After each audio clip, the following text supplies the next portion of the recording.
one of the things, though, whether you're going to the MAGA rallies or protesting or what have you, is we've got COVID Yeah, it's still problems. here. It's back. Yeah, It's back. never left. How are you coping It's with it? never. The only thing I keep reminding people is like this isn't a second wave or a third wave. We're still on the first wave. We never hit this downtrend at all. And what you're seeing, I keep looking to other countries. What are other countries doing, and what are because we're behind other countries. We're behind Korea and China and Canada and stuff. They start like this and they go like this, and then they reopen everything, and then it kind of goes up. They shut down again, but they keep it down. And so we never did that. We never quarantined properly in any state. I don't feel like there's some states that were successful, but because it's so rampant that they can't control it. Right now we have I think 42 states that are close to hospital capacity, if I'm not mistaken.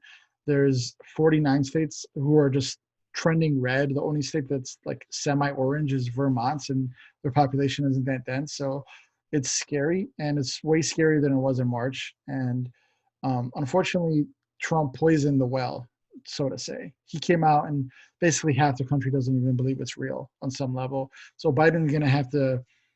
He's going to have to hit the ground running, but he's also dealing with opposition because he's going to be dealing with people who don't want to listen to what he thinks is best moving forward. Yeah, and we're in Illinois. Yesterday, 15,000 people Yeah, tested positive. yeah, 50, and I don't think any state. I don't know if New York on its worst day ever hit 15,000.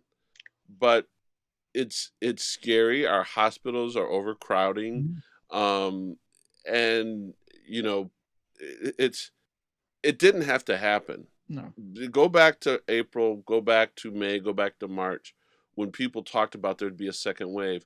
And I kind of said to myself, I'm not sure if you thought the same thing. I'm like, well, quite frankly, if there's a second wave, that's our fault yeah, because we know what we need to do to shut it down. yeah, And one of the things that they say part of the reason why it is so bad was that the first wave, you started at a baseline of zero, yeah, right? And the second wave, however, you know, like you said, we may not even really be in a second wave, but we never got our baseline back yeah, down, right? So realistically, instead of starting at a baseline of zero, you're starting at a baseline of what maybe as a nation 80,000 infections a day, and then yeah. from 80,000 you go to 85,000, and from that someone did some stats that Illinois in the first 2 or 3 weeks, the first 2 weeks of November, has had as many people as infected as we did in the previous 4 months. Yeah, I believe it. It, Like I it said, we never got control of it.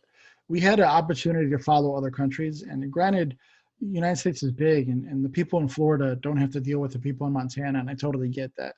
But we saw in other countries where social distancing, masks, and lockdowns worked. Then they were able to open back up and a slight creep up, like you said, back to our baseline. And then, all right, let's shut it down again, social distance again. And each single time that happens, it's lower and lower and lower to the point where you really have it under control. Korea one time had 3 cases and they shut everything down again. And that, like I said, that's the type of attitude we need locally and nationally. But we never got it from the beginning. And now we're fortunate to have a president who believes in the science, who's going to push forward, but he's not the president for another 3 months. So it's going to be interesting. and I get so frustrated when I see people um, go after. We're in Illinois, Chicago metropolitan area. I'm in the suburbs here in the city. I get so frustrated when I see people coming after Lori and JB Yeah. as if they're trying to ruin their businesses. Look, I know your businesses, especially people in food services and Yeah. in restaurants and bars, you're suffering. And you know what, quite frankly, and there is a bill in Congress to do something for restaurants. And we need to make sure we have a stronger social safety net in this case, not just for individuals, but for small businesses so Yeah. that they can afford to shut down. But the reality is that when don't take it out on JB. Do not Mhm. take it out on Lori. They are trying to save lives. They are literally trying to save lives.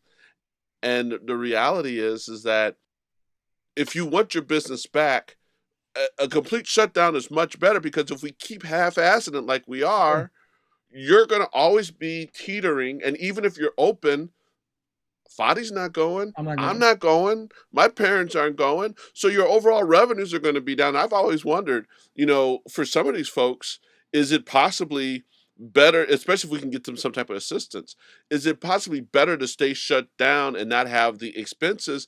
Because I would assume that, granted, you're losing money, but I wonder if you're losing more money by opening up because you do have to turn on lights, you have to use your utilities, you have to Product, have right? product in, and are you gonna have enough business, right, to cover your costs, or are you kind of better just sealing it off for a while?